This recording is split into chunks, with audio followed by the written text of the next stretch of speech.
isa na namang international recognition ang nasungkit ni Kim Chiu matapos siyang koronahan bilang Best Global Star sa second IMBC Awards.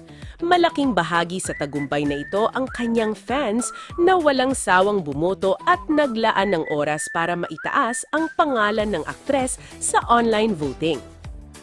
Sa Idol Champ app, isinagawa ang fan voting na nagtapos noong August 9, kung saan nakakuha si Kim ng 40.91% ng kabuuang boto.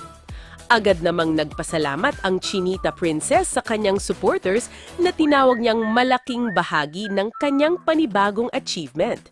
At hindi lang si Kim ang may dahilan para mag-celebrate. Nagwagi rin si Paolo Avellino bilang Outstanding Asian Star matapos makakuha ng 43.63% votes. Kaya naman doble ang saya ng Kim Pao fans dahil parehong may international award na maiuwi ang kanilang mga paborito. Todong bigay naman ang fans sa pagbati at ipinagmamalaki ang magkahiwalay na panalo ni Kim at Paolo.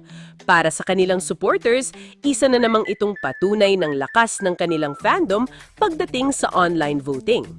Inaasahang ipapadala rin sa mga winners ang kanilang official physical trophies habang ang interview clips ng mga awardees ay ilalabas sa official channels ng IMBC.